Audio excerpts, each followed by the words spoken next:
Welcome to this explainer. Today, we're unpacking a truly mind-bending, multi-generational epic straight from the ancient texts of the Mahabharata.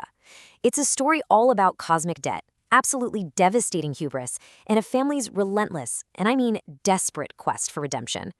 We're going to be looking really closely at how the actions of just one generation can irrevocably burden the next, and how the scales of cosmic justice finally get balanced. Now, I want to hook right into the sheer magnitude of this ancient mystery. It starts with a question that honestly sounds a bit absurd until you understand the stakes. What happens when a single missing horse literally triggers a cosmic apocalypse? We're about to explore a narrative where the disappearance of one sacred animal leads to the violent excavation of the world's oceans, the slaughter of countless beings, and the instantaneous incineration of an entire army. So let's dive into this. Okay, part 1, the 60,000 sons. To truly wrap our heads around this generational debt, we have to start with a number that's just staggering. 60,000. King Sagara was granted this unbelievable boon, resulting in 60,000 exceedingly powerful sons. But, well, they weren't born in a conventional way. According to the text, these sons actually came from gourd seeds. King Sagara carefully divided these seeds up, placed them in vessels filled with clarified butter, and got a nurse for every single receptacle. After a really long time, these 60,000 sons emerged, and they were gifted with just unmeasured strength. But here's the catch. That strength came with absolute, unchecked ruthlessness. The text actually described them as dull-headed. These 60,000 sons could literally fly. They'd roam around in the sky, and because there were so many of them and they were just incredibly addicted to fighting, they despised everybody. They harassed all beings, men, demons, they even chased the gods themselves. It got so bad that the gods actually went to Brahma, the grandfather of all beings, just begging for refuge. And Brahma's response? Chilling. He basically foretold that in a very short time, a great and exceedingly terrible destruction awaited Sagara's sons, brought about by their own terrible deeds. Which brings us to part 2, the vanishing sacrificial horse. So the inciting incident of our story starts with a sacred ritual. King Sagara accepts the consecration for these major rites, and as part of the ceremony, a specialized horse is released to roam freely over the earth, rigorously protected by, you guessed it, his 60,000 sons. But things go catastrophically wrong. The horse reaches this specific location, a sea that's described as waterless and frightful to behold, and despite being guarded with intense, absolute care, it just vanishes. Poof, right into thin air. Naturally, the sons search the immediate area, find absolutely nothing, and go back to their father empty-handed, assuming the horse was stolen. King Sagara is not happy. He commands them to search the entire world. So they scour mountains, forests, islands, caves, the whole shebang. Still nothing. When they report this second failure, King Sagara just completely loses it. He becomes totally senseless with wrath and delivers this fate-sealing command. Go ye all, may ye never return. Search ye again for the horse. Without that sacrificial horse, ye must never return, my boys. Driven by their father's ultimate fury, the sons are pushed way past the point of no return. Moving on to part 3, excavating the ocean. Driven by that absolute mandate from their dad, the 60,000 sons shift into a highly destructive gear. They literally tear the earth apart. They find a rift in the ground and just start excavating it using spades and pickaxes. They dig straight into the ocean, which is the abode of the deity Varuna, rending and cutting it on all sides. It is an absolute massacre down there. The text tells us that demons, snakes, and other animated beings are uttering these distressful cries as they are just slaughtered. We are talking hundreds of thousands of severed heads, skin, bones, and joints broken and torn asunder. And they keep digging like this for an exceedingly long time, all the way down to the lower world. Part 4, Wrath of Sage Kapila. So after this deafening, bloody excavation, the pacing really slows down, and we enter this tense, reverent encounter. Deep in the subterranean realms, they finally see the horse roaming freely, but it's not alone. Sitting right next to it is the magnanimous sage Kapila, and the text describes him brilliantly. It says he looks like a perfect mass of splendor, shining with brightness exactly the way fire shines with its flames. Talk about a fatal clash of energies. The 60,000 sons spot the horse, and they're instantly flushed with delight, right? But they're still incensed. They're still aggressive.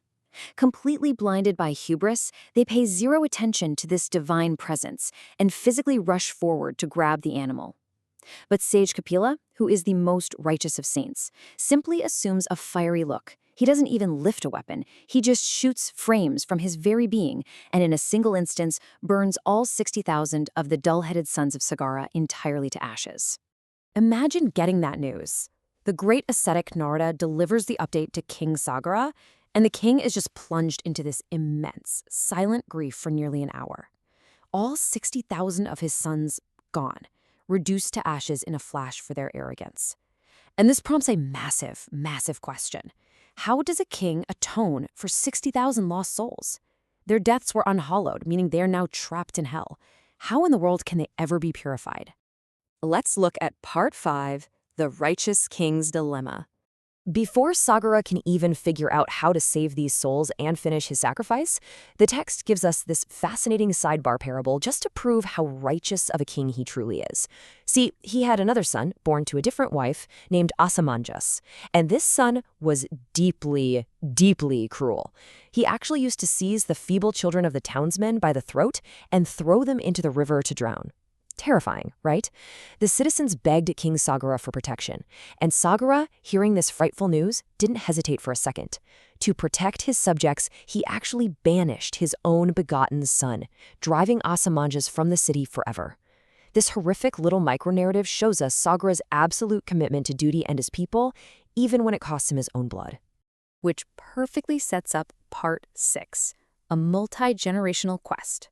Because Sagara is so heavily burdened by his lost sons and his incomplete religious rites, he realizes he can't fix this himself. He turns to the next generation. He tasks his stainless grandson, Ansuman, with retrieving the horse. And this right here, this is the thematic core of the entire story. Unlike the 60,000 uncles who rushed in all heedless and aggressive, Ansuman follows that excavated path down to the sea, sees the illustrious Kapila, and bows his head all the way to the ground. He is incredibly respectful. He simply informs the saint of the reason for his visit. Ansuman succeeds exactly where his uncles failed, and he does it because he approaches ultimate power with pure humility.